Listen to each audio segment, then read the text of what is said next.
प्रयागराज में bulldozer action पर supreme court सख्त, दिया 10 लाख मुआवजा देने का आदेश।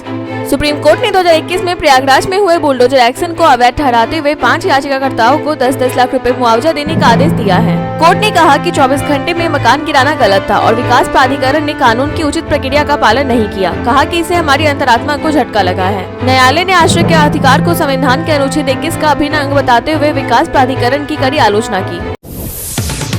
लोकसभा में कल पेश होगा वक्फ संशोधन बिल। लोकसभा में बुधवार दोपहर वक्फ संशोधन विधेयक पेश किया जाएगा। विपक्ष ने इस पर 12 घंटे की चर्चा की मांग की, जबकि सरकार ने 8 घंटे का समय दिया है। बीजेपी ने अपने सांसदों के लिए 3 लाइन का व्हिप जारी किया। यूपी के सीएम योगी आदित्यनाथ ने विधेयक के विरोध पर सवाल उठाते हुए कहा कि वक्फ बोर्ड सुधार की जरूरत है, क्योंकि यह सरकारी जमीन कब्जाने का जरिया बन गया है। वक्फ बिल पर नीतीश कुमार और चिराग ने बढ़ाया सस्पेंस।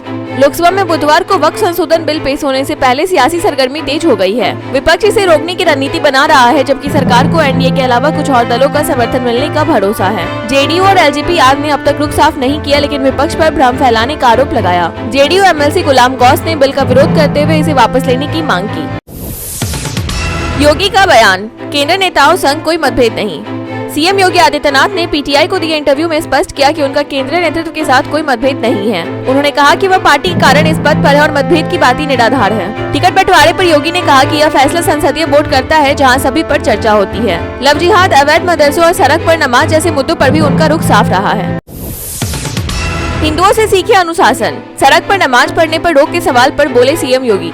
सीएम योगी आदित्यनाथ ने सड़कों पर नमाज पढ़ने पर रोक का समर्थन करते हुए कहा कि लोगों को महाकुंभ के श्रद्धालुओं से अनुशासन सीखना चाहिए। उन्होंने जोर देकर कहा कि सड़कें चलने के लिए होती हैं, न कि किसी आयोजन के लिए। कांग्रेस सांसद इमरान मसूद ने जवाब में कहा कि उन्होंने भी सड़कों पर नमाज न पढ़ने की अपील की है, लेकिन उन्हें दूसरों को भी अनुशासन सिखाना चाहिए जो जुलूस निकालकर यातायात को बाधित करते हैं।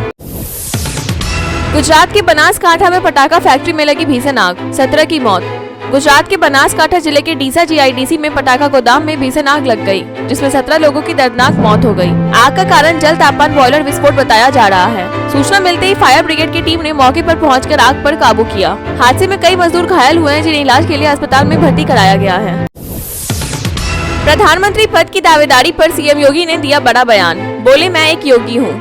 सीएम योगी आदित्यनाथ ने प्रधानमंत्री पद की दावेदारी पर कहा कि वह दिल से एक योगी हैं और राजनीति उनका पूर्णकालिक व्यवसाय नहीं है। उन्होंने स्पष्ट किया कि वह मुख्यमंत्री पद पर उत्तर प्रदेश की जनता की सेवा के लिए हैं और हमेशा के लिए राजनीति में नहीं आए हैं। योगी ने कहा कि वह भाजपा द्वारा सौंपी गई जिम्मेदारी निभा रहे हैं।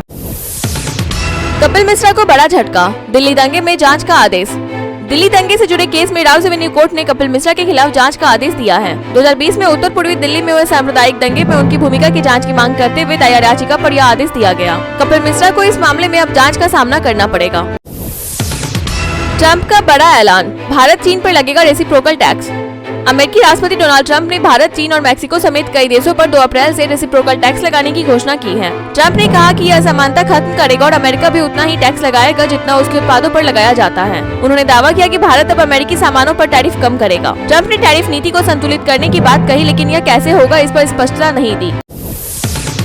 एकनाथ शिंदे पर टिप्पणी से घिरे कुणाल कामरा, पुलिस ने की कार्रवाई।